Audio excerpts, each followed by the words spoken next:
కీర్తనల గ్రంథము 146. ఈ కీర్తన అంతా కూడా మనం మార్చి చదువుకుందాం. 146వ కీర్తన మార్చి చదువుకుందాం.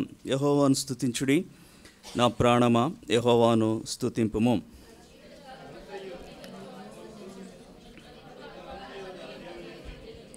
రాజుల చేతనైనను నరుల చేతనైనను రక్షణ కలగదు, వారిని నమ్ముకొనుకుడి.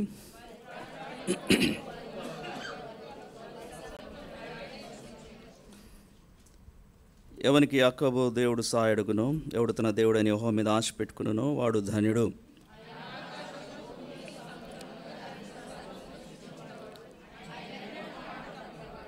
బాధపరచబడి వారికి ఆయన న్యాయం తీర్చును, ఆకలి కొనిన వారికి ఆహారము దయచేయను. యెహోవా బంధింపబడిన వారిని విడుదల చేయను.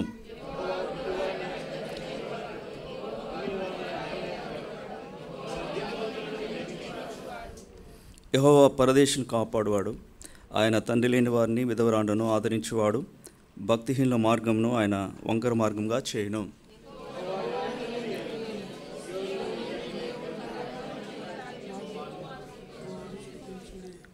ప్రభు వాక్యం ద్వారా మనతో మాట్లాడి ఆరాధన కొరకై మనను సిద్ధపరచునుగాక. ఈ కీర్తన ప్రారంభము చివర ఒకటే మాట ఉంటుంది, యెహోవాను స్తుతించుడి, యెహోవాను స్తుతించు. ఇదే కాదు, దీని తర్వాత మిగిలిన 4 అధ్యాయాలు 146వ కీర్తన నుండి 150వ కీర్తన వరకు ప్రతి కీర్తనలో ప్రారంభం అదే, చివరి కూడా అదే. Praise the the Lord. దీన్నే ఇంగ్లీష్లో హల్లెలూయా సామ్స్ అంటారు. 5 కీర్తనలు కనుక ప్రభువును కీర్తించుటకు అవసరమైన తలంపులు 5 కీర్తనలు కూడా రాయబడ్డాయి. చూడండి, ఇక్కడ కీర్తనకారుడు ఎవరో పేరు చెప్పబడలేదు. ఆయన అంటున్నాడు, మొదటి వచనం, యెహోవాను స్తుతించుడి, నా ప్రాణమా యెహోవాను స్తుతింపము. తన ప్రాణంతో చెప్పుకుంటున్నాడు. అనగా ఆరాధన కొరకై, ప్రభువును స్తుతించుట కొరకై తను తాను సిద్ధపరచుకుంటున్నాడు. ప్రాణంతో కొన్నిసార్లు మనం కూడా ఆ సందర్భాల్లో చెప్పుకునే సందర్భాలు ఉంటాయి. ఆరాధన కొరకు కూడా మనం చెప్పుకునే వారం ఉండాలి. కీర్తనల గ్రంథం 103లో దావీదు కూడా అంటాడు కదా, నా ప్రాణమా యెహోవాను సన్నుతించుము. ఇక్కడ కూడా మరి దావీదేమో కీర్తనకారుడు, నా ప్రాణమా యెహోవాను స్తుతి. రక్షణ లేనివాడు, పాపంలో ఉన్నవాడు, వాళ్ళు తమ ప్రాణంతో ఏం చెప్పుకుంటారు? లూకాసు వార్త 12వ అధ్యాయం 19వ వచనంలో, నా ప్రాణమా సుఖించుము, తినుము, త్రాగుము, సంతోషించము. అది వారి జీవితం అంతా అంతే. లోక సంబంధమైన వాటి విషయమే సంతోషం కొరకే తన ప్రాణంతో చెప్పుకొని సిద్ధపడేవారు ఉంటారు. అయితే రక్షించబడిన దేవుని బిడ్డలు ఆరాధన కొరకై, స్తుతి కొరకై మనము సిద్ధపడాలి. చూడండి, ఎంతవరకు ఈ స్తుతి చేయాలని ఆశపడుతున్నాడు. 2వ వచనం, నా జీవిత కాలమంతయు నేను యెహోవాను స్తుతించెదను, నా బ్రతుకు కాలమంతయు నా దేవుని కీర్తించెదను. జీవితకాలం అంతా అంటే స్తుతి ఆరాధన అనేది కేవలము ఒక్కసారి లేకపోతే ప్రభుదినముతోనే ఆగిపోయేది కాదు. ఎంతకాలం ఈ లోకంలో జీవిస్తామో అంతకాలము స్తుతి ఆరాధన ఒక విశ్వాస జీవితంలో ప్రాముఖ్యమైన భాగంగా ఉండాలి. ప్రార్థన ఉంటుంది, వాక్య ధ్యానం ఉంటుంది, స్తుతి ఆరాధన ఉంటుంది. ఈ మూడింట్లో కూడా నిత్యత్వం అంతా ఉండేది కేవలము స్తుతి ఆరాధన మాత్రమే. కాబట్టి నా జీవితకాలం అంతా, నా బ్రతుకు కాలం అంతా ఒక అభ్యాసం అయిపోయింది. జనరల్గా మనం ఏం చేస్తుంటాము, ఆదివారమే కాదు, సంఘంతో కలిసి సమాజ మధ్యంలో ప్రభుదినంన ప్రభుని ఆరాధిస్తాం. మిగిలిన సమయాల్లో వ్యక్తిగతంగా ప్రభుని ఆరాధిస్తాం, కుటుంబంగా కలిసి ప్రభుని ఆరాధిస్తాం. ఈ విధంగా జీవితకాలం అంతా, బ్రతుకు కాలం అంతా ఆరాధన ఒక విశ్వాస జీవితంలో ముఖ్యమైన భాగమైంది. అందుకనే హెబ్రీయులకు రాసిన పత్రిక 13వ అధ్యాయము 15వ వచనంలో ఎప్పుడంట, కాబట్టి మనం ఆయన ద్వారా దేవునికి ఎల్లప్పుడూ స్తుతియాగము చేయదము. ఎల్లప్పుడూ స్తుతియాగం అనేది ఎల్లప్పుడూ జీవితకాలం అంతా చేయవలసిన ఆత్మ సంబంధమైన అభ్యాసం. చూడండి, ఇది ఎవరు చేయాలి? ఎవరు ప్రభుని ఆరాధించాలి? పరలోకంలో ఉన్న సింహాసనం నుండి ఒక పిలుపు వచ్చింది ఆరాధన కొరకై. ఎవరినెవరిని ఆరాధన చేయమన్నారు? దయచేసి చదవండి. ప్రకటన గ్రంథము 19వ అధ్యాయము 5వ వచనం. ప్రకటన గ్రంథం 19వ అధ్యాయము 5వ వచనం.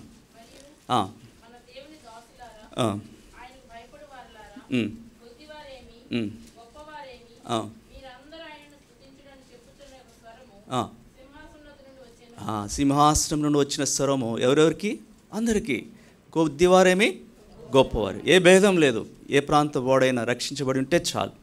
యేసుప్రభు రక్తంలో కడగబడిన వ్యక్తి, సంఘంలో చేర్చబడిన వ్యక్తికి సంఘమునకు ఇవ్వబడిన పిలిపిదే. మీరు భయపడేవారు ఉంటున్నారు, కొద్దివారు కానీ గొప్పవారు కానీ ప్రభువుని స్తుతించేవారు ఉండాలి. కనుక ఈ కీర్తనలో అభ్యాసంలోనికి మరి దైవజనుడు వచ్చినాడు. గమనించండి, ఈ కీర్తనలో మొదటిగా మన ప్రభు ఎలాంటి వాడో మనం జ్ఞాపకం చేసుకుంటాం. ఆరాధన అంటే అదే. ఆరాధన అంటే మన ప్రభు ఏమై ఉంటున్నాడో దాన్ని జ్ఞాపకం చేసుకోవాలి. ఈ అధ్యాయంలో, ఈ కీర్తనలో ప్రభుని గురించి 5 తలంపులు, ఆయన ఏమైనాడో 5 విషయాల్లో వ్రాయబడ్డాయి. మొదటిది 6వ వచనం. ఆయన ఆకాశమును, భూమిని, సముద్రమును, దానిలోని సర్వమును సృజించినవాడు. ఆయన సృష్టికర్త. మనం ఆరాధించే ప్రభు సృష్టికర్త. రెండవది ఆయన రాజు. చూడండి 10వ వచనం. యెహోవా నిరంతరము ఏలును, సియోను నీ దేవుడు తరములన్నిటిను రాజ్యం చే. నిత్యము పరిపాలించే రాజు, మనం ఆరాధించే దేవుడు. మూడవదిగా చూడండి 6వ వచనము 2వ భాగం. ఆయన ఎన్నడూను మాట తప్పని వాడు. మాట తప్పని దేవుని మనము ఆరాధిస్తున్నాం. 4వది ఆయన రక్షకుడు. అందుకని మాట చూస్తాం. 3వ వచనం. రాజుల చేతనైనను నరుల చేతనైనను రక్షణ కలగదు వారిని నమ్ముకొనుడు. కేవలము దేవుని చేతనే రక్షణ కలుగును, కనుక ఆయన రక్షకుడు. 5వది చూస్తాం. మరి 4వ వచనంలో మాట రాయబడింది, లేకపోతే 5వ వచనం. ఎవనికి యాకోబు దేవుడు సహాయుడగును. సహాయకుడు, మనం ఆరాధించే ప్రభు. కనుక ఈ చిన్న కీర్తనలో ప్రభును ఆరాధించుట కొరకై ఆయన ఏమైనాడో వాటిని జ్ఞాపకం చేసుకుంటున్నాం. సృష్టికర్త, రాజు, మాట తప్పని దేవుడు, రక్షకుడు, సహాయకుడు. ప్రభులోని 5 అంతల గుణలక్షణాలను బట్టి వ్యక్తిగతంగా నేను ఏం పొందినామో దాన్ని బట్టి ప్రభును ఆరాధించే సందర్భమే ఇది. చూడండి, ఆయన సృష్టికర్త. 6వ వచనం. ఆయన ఆకాశమును, భూమిని, సముద్రమును, దానిలోని సర్వమును సృజించు. ఏ మానవుడు సృజించలేదు, కేవలము దేవాది దేవుడే. ఎలా సృజించాడు? కేవలం మాట ద్వారానే సృజించాడు. కలుగునుగా కంటే అన్నీ కూడా కలిగినాయి. కలుగు చేయబడిన సృష్టి ఏం చేస్తుంది? ప్రభుని ఆరాధిస్తుంది. ఆకాశములు దేవుని మహిమను వివరించుచున్నవి, అంతరిక్షము చేతి పనిని ప్రచురపరచుచున్నది. కనుక సృష్టి ప్రభును ఘనపరుస్తుంది.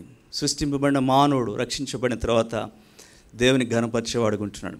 ప్రతిదీ కూడా ప్రభు చక్కగా ఈనాడు చూడండి, మానవాళి మన కొరకు ఆయన ఏం సిద్ధపరిచాడు? భూమిని సిద్ధపరిచాడు.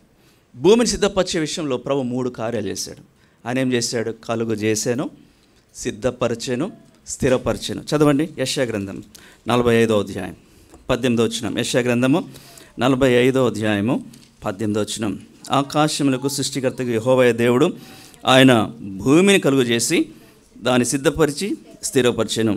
నిరాకారంగా ఉండనట్లు ఆయన దాన్ని సృజింపలేదు, నివాస స్థలమగినట్లు ఆయన దాన్ని సృజించాను. కనుక మన ప్రభు ఆయన సిద్ధపరిచాడు.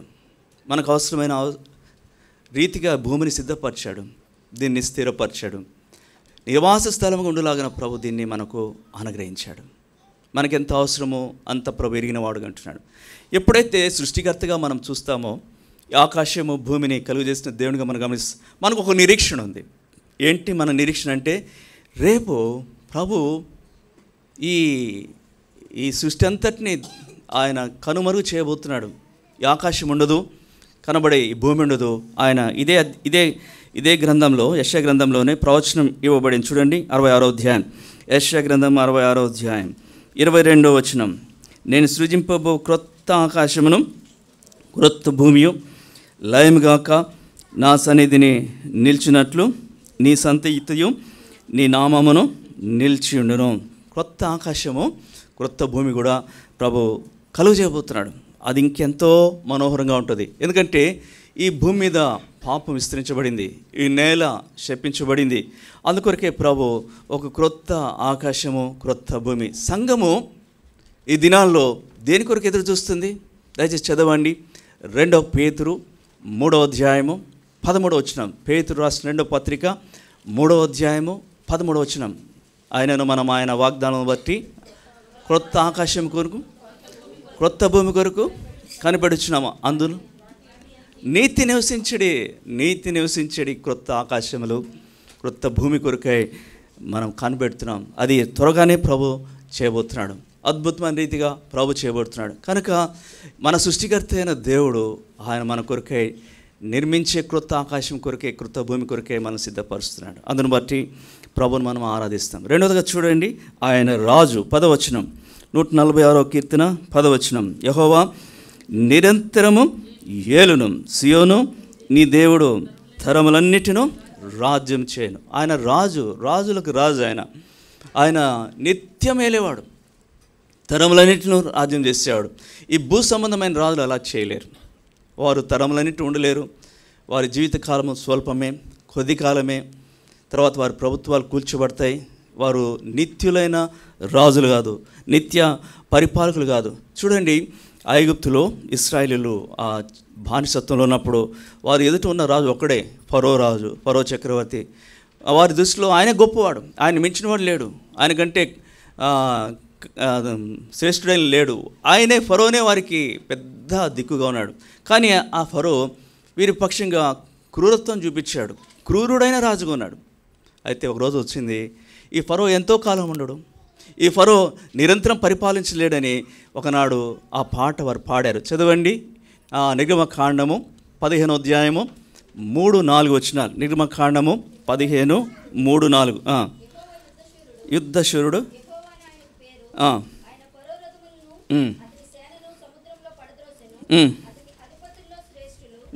చాలండి, ఫరోను అతని రథములను అనుకున్నారు. ఏమైంది ఇప్పుడు? ఎల్లకాలమో మా జీవితకాలం అంతా ఈయనే రాజు అనుకున్నాం. కానీ ఈయన రాజు కాదు, ఈయన ఆయన వాళ్ళ కళ ముందే నాశనం చేయబడ్డాడు. అందుకని వారు గుర్తిరిగారు, మా ప్రభువు ఎవరంటే, మా రాజు నిరంతరం పరిపాలించే మా రాజు ఎవరంటే, ఈ ఫరో యొక్క బానిసత్వం నుండి, ఐగుప్తు దాస్యం నుండి మనం బయట తెచ్చినవాడే, నిరంతరం ఏలువాడని ప్రభుని ఆరాధించారు. చదవండి 18వ వచనం, అదే అధ్యాయం 18వ వచనం.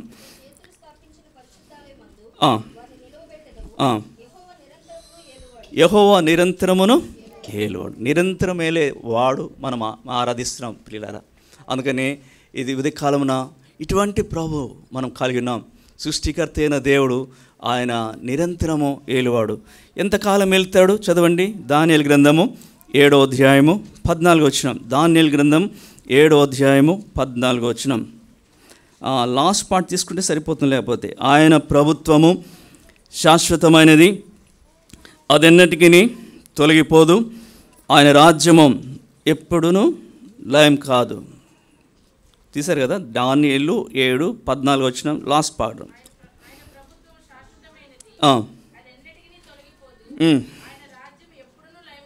ఆయన రాజ్యం ఇటువంటిది ప్రభుత్వం. ఈ లోక సంబంధమైన రాజ్యాలలో లేవు, లయమైపోతాయి, కదిలిపోతాయి, అంతరించిపోతాయి. అయితే మనం ఆరాధించే ప్రభు తరతరములు రాజ్యం వెళ్తాడు, దానికి అంతం లేదు. ఆయన శాశ్వత. ఎందుకంటే ఆ పాట పాడాం, శాశ్వతమైనదా ప్రభుత్వము తొలగిపోదు. ఈయన వైజాగ్ ప్రోడక్ట్ ఆ పాట. వైజాగ్ నుండే హెబ్రాన్ పంపించారు ఇక్కడ రచించి, ట్యూన్ స్వరకల్పన చేసి. శాశ్వతమైనదా ప్రభుత్వం, నిరంతరము పరిపాలించే దేవుడు. ప్రియ సహోదర సహోదరి, అందుకని ప్రభువును మనం ఆరాధిస్తాం. చూడండి, ఆయన రాజ్యం చేసేవాడండి. మీరు కొన్ని కీర్తనలు గమనించండి. 93వ కీర్తన కానీ, 97వ కీర్తన కానీ, 99వ కీర్తన కానీ ఎట్లా స్టార్ట్ అవుతుంది? The lord rains. యెహోవా రాజ్యం చేయించినాడు. వాటిని కింగ్షిప్ సామ్స్ అంటారు. యెహోవా రాజ్యం చేయించినాడు అని చెప్పి ఆ కీర్తన అంతా రాజ్యం చేసే రాజు యొక్క గుణాతిశయాల గురించి చెప్పబడుతూ వస్తాయి. కాబట్టి మనం ఆరాధించే ప్రభు సామాన్యుడు కాడు, ఆయన రాజు. ఆయన తరతరంలో రాజ్యం చేసేవాడు. ఆయన సకల యుగములకు రాజు. ఆయన పేరే రాజులకు రాజు. అలాంటి రాజును మనము ఆరాధిస్తాం. ఈ రాజు ఇలాంటి వాడు. చదవండి, 146వ కీర్తన 6వ వచనము 2వ భాగం. ఆయన ఎన్నడూను మాట తప్పని వాడు. ఆయన ఎన్నడూను మాట తప్పని వాడు. మాట ఇచ్చాడంటే చాలు. ఆ మాట ఇందాక పాటలు కూడా ఉంది, ఎన్నడూ మాట తప్పుడు అని 2వ వచనాల భాగం ఉంది. మాట ఇచ్చాడంటే తప్పనిసరిగా ప్రభు నెరవేరుస్తాడు. అంటే మాట తప్పిపోతే ఏమైంది అక్కడ? అబద్ధమాడినట్టు. మన దేవుడు అబద్ధమాడనేరని దేవుడు. తర్వాత అబద్ధమాడజాలని 2 సంగతులను బట్టి నిశ్చయం కొన్ని కార్యాలు చేశాడని హెబ్రీయుల రాసిన పత్రిక 6వ అధ్యాయంలో చదువుతాం. కాబట్టి లోకంలో ఎవరికి లేనిది కేవలం ప్రభులోనే మనం కనుగొనగలిగింది ఏంటంటే ఆయన సత్యవంతుడు, అబద్ధమాడజాలని దేవుడు. చూడండి, లోకంలో కొన్ని చోట్ల డిస్కౌంట్ ఇస్తారు అబద్ధం దగ్గర. ఎక్కడ మెయిన్? పెళ్ళి చేసేటప్పుడు ఎన్ని అబద్ధాలు ఆడొచ్చంట? పెళ్ళి చేస్తే అందులో తప్పు కాదు, అది మిగతా చోట్ల అబద్ధం ఆడకూడదు. అక్కడైతే ప్రభు దగ్గర అలాంటి డిస్కౌంట్స్ ఉండకూడదు. 100 అబద్ధాలు కానీ 100 పెళ్ళిళ్ళు చేసినా కూడా ఒక్క అబద్ధం ఆడితే ఆయన ఒప్పుకోడు. ఆయన సత్యవంతుడు. 100 అబద్ధాలు అక్కర్లేదండి. ఒక అబద్ధం ఆడు 2 అబద్ధాలు పెళ్లి చేశారు అనుకోండి, అబద్ధం చెప్పి పెళ్లి చేశారు. పెళ్ళి అయిపోయిన తర్వాత తెలిసింది అబద్ధాలని. ఏమవుద్ది ఇప్పుడు? ఆ కాపురంలో కలతలు వస్తాయి. ఆ కలతలు ఎక్కడికి వెళ్తాయి? ఎక్కడికైనా వెళ్ళచ్చు. కానీ మన ప్రభు అబద్ధమాడని దేవుడు, సత్యవంతుడు. చూడండి, ఆయన మాట చెప్పాడంటే దాన్ని నెరవేరుస్తాడు. ఆ మాట చెప్పును మేలు చేస్తాడు. చూడండి, 119వ కీర్తన 65వ వచనం. 119వ కీర్తన 65వ వచనం. యెహోవా నీ మాట చొప్పున నీ సేవకునికి నీవు మేలు చేస్తున్నావు. మాట చొప్పున మేలు చేస్తున్నాడు. తర్వాత కాబట్టి ఆ మాట ఆయనకి ఎట్లా ఉందంట? 140వ వచనం. 140. నీ మాట మిక్కిలి స్వచ్ఛమైనది, అది నీ సేవకునికి ప్రియమైనది. ప్రభు మాట స్వచ్ఛమైనది, మిక్కిలి స్వచ్ఛమైనది. ఆయనే మిక్కిలి స్వచ్ఛమైన వాడు. ఆయన ప్రేమ స్వచ్ఛమైంది, ఆయన మనస్సు స్వచ్ఛమైంది. ప్రభు యొక్క మాట కూడా మిక్కిలి స్వచ్ఛమైంది. అందుకనే అది నీ సేవకునికి ప్రియమైంది. దేవుని బిడ్డలకు ప్రభు మాటలు ప్రియమైనవి. ఎందుకంటే మాట చొప్పున మేలు చేస్తాడు. అందువల్ల ప్రభు మాట చొప్పున ఆయన దొరకబడిన మేలును బట్టి ఆయనకి సంతోషం వచ్చింది. ఆ సంతోషం ఎంత సంతోషం అంటే దానికి ఒక పోలిక చెప్పాడు. ఇలాగుంటుంది నా సంతోషం ప్రభు మాట నా జీవితంలో చేసిన మేలును బట్టి. ఏ పోలిక చెప్పాడు? ఇదే కీర్తనలో చూడండి, 162వ వచనం. విస్తారమైన దోపు సొమ్ము సంపాదించిన వానివలే నీవిచ్చిన మాటను బట్టి నేను సంతోషించుచున్నాను. దోప్పుడు సొమ్ము మామూలుగా విస్తారంగా వస్తే ఎంత సంతోషమో ఆ రోజుల్లో అలా ఉండేది. అంత సంతోషం. ప్రభా మాట ఇచ్చావు, మాట చొప్పున మేలు చేసావు, మిక్కిలి స్వచ్ఛమైన మీ మాట నాకు ఎంతో ప్రియమైనదిగా ఉంది అని ప్రభుని ఆరాధిస్తున్నాడు. కనుక మనం ఆరాధించే ప్రభు మాట తప్పని దేవుడు. తర్వాత 4వ చూడండి, ఆయన రక్షకుడు. 3వ వచనం. 140వ కీర్తన 3వ వచనం. రాజుల చేతనైనను నరుల చేతనైనను రక్షణ కలగదు, వారిని నమ్ముకొనుకుడి. రాజులు ఏదైనా ఇవ్వగలరు, లోక సంబంధమైన ప్రయోజనాలు ఇవ్వగలరు, అధికారాన్ని చెలాయిస్తారు, ఏదైనా మేలు చేయగలరు. కానీ రక్షణ రాజుల చేత కాదు, ఏ నరుని చేత కూడా కాదు. అందుకనే ఎందుకు దానికి కారణం చెప్పాడు 4వ వచనంలో. వారి ప్రాణము వెడలిపోవును, వారు మంటి పాలగుదురు, వారి సంకల్పములు నాడే నశి. ఇది వారి వారి జీవితం అంత అల్పమైంది, నీటి బుడుగు లాంటిది. రాజు ఆయన సింహాసనం నిత్యం ఉండేది కాదు. వారు చనిపోతారు, వారి ప్రాణం కోల్పోతారు, వారిని సమాధి చేస్తారు. వారికి కొన్ని విజన్స్ ఉంటాయి. 1995లో చీఫ్ మినిస్టర్ ఆంధ్రప్రదేశ్లో ఆయన రావడం మంచి విజనరీ. ఆయన ఒక విజన్ పెట్టినాడు. ఏమనంటే 2020 అన్నాడు, 25 yearsకి 2020. అది ఆయన సంకల్పం. చేయాలని ఉద్దేశం ఉంది, ప్రయత్నం ఉంది. యాక్చువల్గా 2020కి వచ్చేటప్పటికి ఆయన అధికారం లేడు, ఎవరో ఒకరు ఆయన అధికారం చేస్తున్నారు. వారి సంకల్పంలో అంతే. ఆయన నిలబడవు, నెరవేర్చబడవు. మంచి ఉద్దేశంతో చేయవచ్చు, కానీ వారి సంకల్పాలన్నీ నాడే నశి. రాజుల చేతనైనను నరుల చేతనైనను రక్షణ కలగదు. ఎందుకంటే మనుషులందరూ కూడా వారు బ్రతికినప్పుడు ఒకటి ఎరిగిన వారుగా ఉన్నారు. ఏం ఎరిగిన వారుగా ఉన్నారు? చదవండి, ప్రసంగి గ్రంథము 9వ అధ్యాయము 5వ వచనం. ప్రసంగి గ్రంథము 9:5. బ్రతుకున్నవారు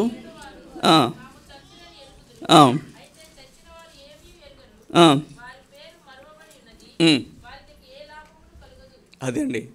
బ్రతికినప్పుడు చచ్చిపోతామని ఎరుగుదురు, చచ్చిన తర్వాత ఎరిగిన పరిస్థితి లేదు, ఏ లాభం కూడా లేదు, వారి పేరు కూడా గుర్తుండదు. రాజుల చేతనైనను నరుల చేతనైనను వారు చచ్చిపోయేవారే, వారి పేరు మానవబడుతుంది, ఏ లాభం లేదు.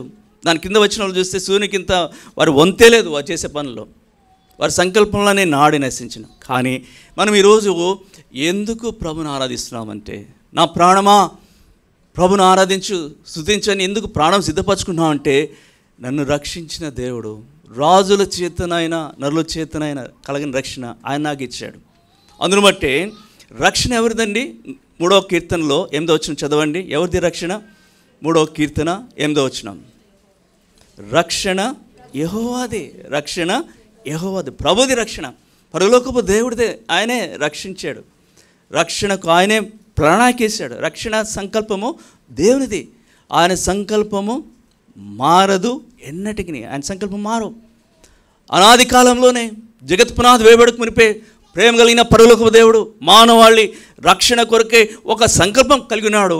ఆ సంకల్పానికి అనుగుణంగా కాలము పరిపూర్ణమైనప్పుడు తన జనితైక కుమారుడైన యేసుక్రీస్తుని శరీరధారిగా రక్షకునిగా, యేసు అంటే రక్షకునిగా భూమి మీదకు పంపించాడు. మానవ రక్షణార్థమై తన ప్రియకుమారుని కలవశిలలో రక్తం కాచుడుకై ప్రాణమిచ్చుడుకై ఆయన అంగీకరించాడు. తన సొంత కుమారుని అనుగ్రహించుటకు అప్పగించుటకు వెనుకాడని రీతిగా మానవాళిలో తన ప్రేమను వెల్లడి చేస్తున్నాడు. కాబట్టి రక్షణ యెహోవాదే, సంకల్పము, రక్షణ సంకల్పము ఆయనదే, రక్షణ కార్యము ఆయనదే. అందుకనే 12వ కీర్తన 5వ వచనంలో అంటాడు, రక్షణను కోరుకున్న వారికి నేను రక్షణను కలుగజేసేదును అని ప్రభువు అంటున్నాడు. రక్షణ ఇచ్చే దేవుడు ఆయన. ఆయన యొక్క ఉద్దేశం ఏమంటే అందరూ రక్షించబడాలి. 1 తిమోతి 2వ అధ్యాయము 4వ వచనంలో ఆయన మనుషులందరూ రక్షణ పొంది సత్యమును గుర్చిన అనుభవ జ్ఞానం కలిగి ఉండవాలని ఆయన ఇచ్చించున్నాడు. కనుక అందరిలో నేనున్నాను, నీవున్నావు. మనం రక్షించబడాలని అనాది కాలంలోనే సంకల్పించిన దేవుడు కాలం సంపూర్ణమైన తన కుమారుని పంపించి శిలువ మరణం ద్వారా రక్షణ సిద్ధపరిచి సువార్త ద్వారా పిలిచి నిన్ను నన్ను రక్షించుకున్నాడు గనుక ప్రభుని ఆరాధిస్తాం. ప్రభా, రాజుల చేత నరుల చేత కలగని రక్షణ నీ ప్రేమను బట్టి నీ యొక్క అనాదికాల సంకల్పం చొప్పు నేను పొందినానని ప్రభుని ఆరాధించేవారు ఉంటున్నాం. కనుక ఆయన రక్షకుడు, తర్వాత ఆయన సహాయకుడు. చూడండి 146వ కీర్తన 5వ వచనం, ఎవనికి యాకోబు దేవుడు సహాయుడుగును, ఆయన సహాయకుడు. ఎక్కడెక్కడ సహాయం చేస్తాడు కొన్ని ఏరియాస్ చెప్పాడు. 7వ వచనం నుండి 9వ వచనంలో బాధపడు వారికి ఆయన న్యాయం తీర్చుటలో ఆయన సహాయకుడు, ఆకలి కలిగిన వారికి ఆహారం దయచేయుటలో పోషించుటలో సహాయకుడు, యెహోవా బంధింపబడిన వారిని విడుదల చేయుటలో సహాయకుడు, గుడ్డి వారి కన్నులు చేయుటలో తిరుగు చేయుటలో సహాయకుడు, కృంగిన వారిని లేవనెత్తుటలో.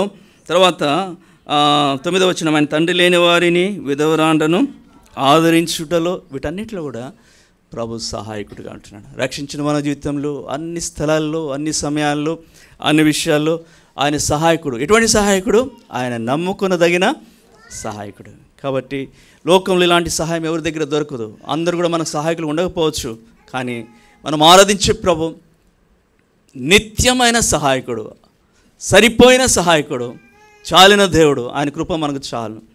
కనుక సహాయకుడైన దేవుడు, సృష్టికర్త అయిన దేవుడు, నిత్య రాజైన దేవుడు, రక్షకుడు, మాట తప్పని దేవుడు, ఈ సహాయకుడు నీ యొక్క నా యొక్క ఆరాధనకు యోగ్యుడే అంటున్నాడు.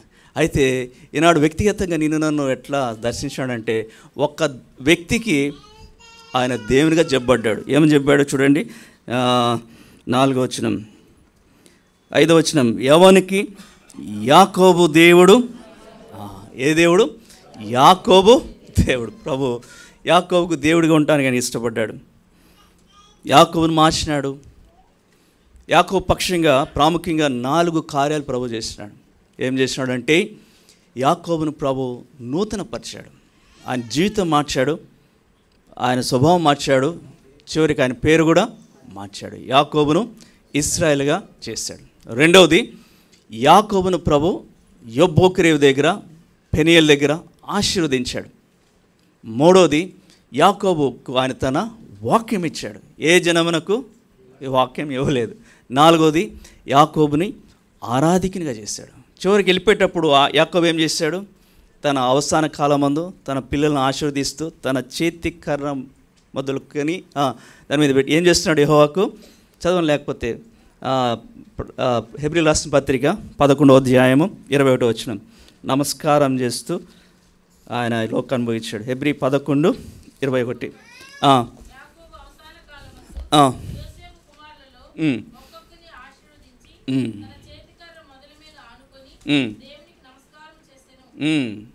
ఒకవైపేమో ఆశీర్వదిస్తున్నాడు, మరొక వైపు ఆరాధిస్తూ ఈ లోకాన్ని విడిచిపెట్టాడు. గొప్ప ఆరాధికునికి ప్రభు మార్చాడు. ఈ 4 అంతల కార్యం ప్రియులరా, యాకోబు దేవుడు నీకు నాకు దేవుడే అన్నాడు. ఈ 4 అంతల కార్యం మన జీవితంలో చేర్చాడు. పాపం చేత అపరాధం చేత చచ్చిన మనలను ఆయన రక్షించుకున్నాడు. ఆయన మనల్ని నూతనపరిచాడు, నూతన సృష్టిగా చేశాడు. ఆనాడు ఇశ్రాయేల్గా మార్చినట్లు ఈనాడు మనలను దేవుని ఇశ్రాయేల్గా, గలతీ 6:16 ప్రకారం దేవుని ఇశ్రాయేల్గా ఆయన మనలను మార్చాడు. రెండవదిగా యాకోబును ప్రభు ఆశీర్వదించాడు. రక్షించబడిన నిన్ను నన్ను కూడా సంఘంలో చేర్చి ఎఫెసీయులకు రాసిన పత్రిక 1వ అధ్యాయం 3వ వచనం ప్రకారం ఎన్ని ఆశీర్వాదాలండి!